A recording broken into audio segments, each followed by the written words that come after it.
कहानी और आगे बढ़ जाती है। गनिया को अब मुंबई आए 7 साल बीत गए हैं। वही उसकी मुलाकात नवीन से होती है, जिससे वो शाहरुख खान कहा करती। तभी नवीन भी वहाँ आ जाता है। गौरी के मुश्किल भरे वक्त में नवीन ने एक सेठ के घर उसको काम दिलाया था, पर वो उससे मीठी मीठी बातें कर उसके साथ गलत हरकत करने की कोशिश करता है। गनिया को ये सब पर गुस्सा आ जाता है। किसी तरह से वो सेठ को डरा कर घर से भाग जाता है। एक रोज वो दीवार पर इश्तेहार देखता है कि मेल वेटर्स की जरूरत है, तो वो नकली मूछें लगाकर मेल वेटर भी बन जाता है। लेकिन काम के साथ साथ उसने अपनी पढ़ाई भी जारी रखी हुई थी। वो रेड लाइट एरिया में भी जाया करता और एड्स के बारे में लोगों को जागरूक करने का काम किया करता। वही उसकी मुलाकात नरगिस से होती है। वो उसकी खूबसूरती को देख उसको ही देखता रहता है। फिर वो उसको राही नाम के ऑर्गेनाइजेशन से जुड़ने का ऑफर देकर होने वाली कॉन्फ्रेंस के लिए बुलाता है। वो कॉन्फ्रेंस सारे जेंडर्स को इक्वल राइट दिलाने के लिए होने वाली थी।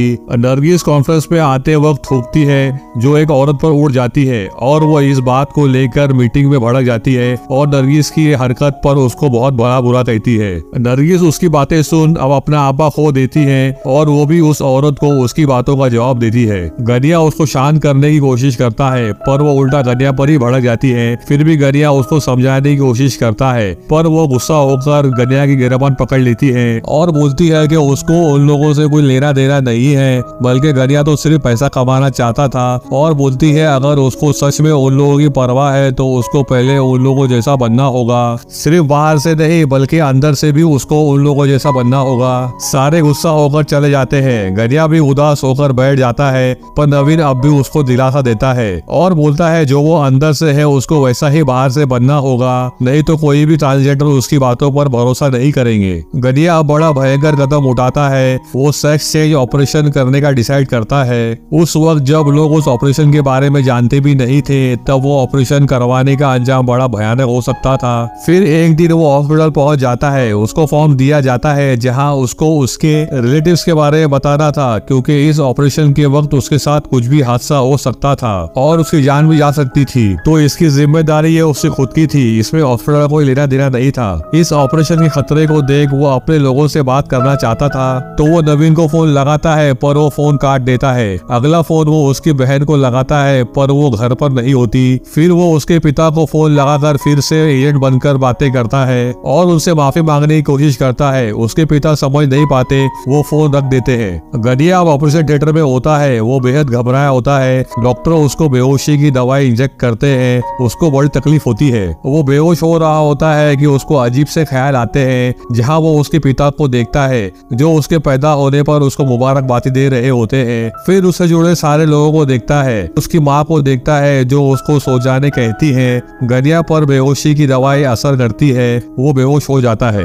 गनिया का ऑपरेशन हो जाता है। वो सिस्टर से पूछता है कि ऑपरेशन कैसा रहा, जिस पर वो बोलती है कि अगर तू जिंदा है इसका मतलब ऑपरेशन कामयाब रहा। पर अब भी उसको तकलीफ हो रही होती है, पर वो हिम्मत बांध उससे मुकाबला करता है। फिर उसी जगह लौटता है जहाँ नरगिस रहा करती। नरगिस उसको इस हालत में देख दुखी हो जाती है, क्योंकि उसके बोलने की वजह से ही गनिया ने इतना बड़ा कदम उठाया था। गनिया को ऑपरेशन के बाद भी दर्द हो रहा होता है। वो ठीक से चल भी नहीं पाता, तो वो अपनी पुरानी यादों को ताजा कर हिम्मत बांध रहा होता है। कुछ दिनों के बाद वो ठीक हो जाता है और आम इंसानों की तरह हो जाता है। गनिया की बहन उसके पिता को फोन कर बोलती है कि गनिया ने सेक्स चेंज का ऑपरेशन कर लिया है। पिता ये सब सुन दुखी हो जाते हैं। गनिया की भी अब ट्रांसजेंडर समाज में एंट्री हो रही होती है। दूसरी जगह उसके पिता गनिया को मरा हुआ मान मुंडन करवाते हैं और सारी विधि पूरी करते हैं। गनिया की भी अब पूरी तरह से किन्नर समाज में एंट्री हो जाती है। गनिया अब चेंज होकर गौरी बन जाती है। गौरी खुशी से झूम रही होती है कि तभी उसके साथी उसको आकर बोलती है कि उनके एक साथी को पुलिस ने गिरफ्तार कर लिया है। गौरी सबको साथ लेकर पुलिस स्टेशन पहुंच जाती है। वो देखती है कि उनके साथी को पुलिस ने बड़ी बेरहमी से मारा होता है कि तभी इंस्पेक्टर भी वहां आ जाता है और उन लोगों को चिल्लाकर डराने की कोशिश करता है।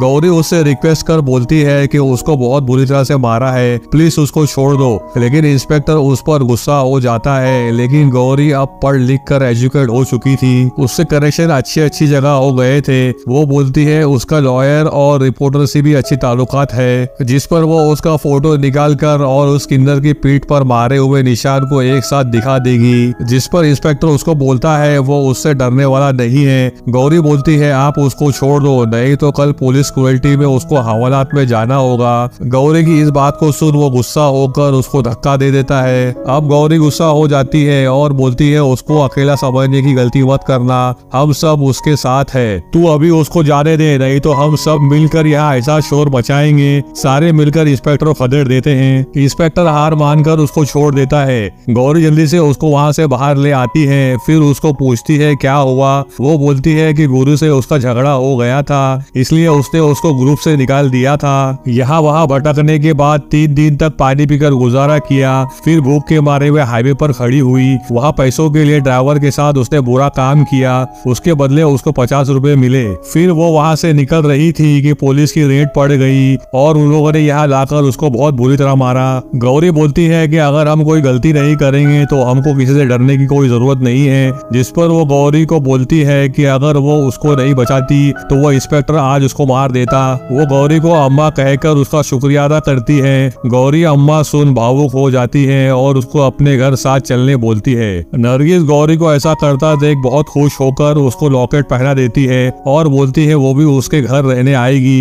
एक दिन सारे आराम कर रहे होते हैं, मुन्ना दौड़कर आती है और बोलती है 12 नंबर वाली रूम की औरत ऑफ हो गई है, उसके रिश्तेदार कोई नहीं है, 4 साल की बच्ची उसकी बॉडी के पास बैठ रो रही है और 2 लोग उनके कर्जा वसूली के लिए उसकी बच्ची को बेचने की कोशिश कर रहे हैं। ये सुन गौरी सबको जमा करने बोलती है और उसे घर की तरफ निकल पड़ती है। सारे जमा होकर उसके घर पहुंच जाते हैं, जहां 2 लोग उस बच्ची को बेचने की आपस में बहस कर रहे होते हैं और आपस में लड़ रहे होते हैं। तभी गौरी वहां आ जाती है और बोलती है उस औरत ने उससे भी कर्जा लिया था तो वो उस बच्ची को अपने साथ ले जाएगी, लेकिन वो नहीं मानते। अब गौरी अपनी पहचान बताकर बोलती है दोनों को हवालात में बंद करवाएगी और बोलती है कि उसकी बिरादरी के यहाँ 100 लोग हैं तो वो यहाँ से जिंदा नहीं जा पाएंगे, तुम लोग उस बच्ची को यहाँ से कहीं भी नहीं लेके जा सकते।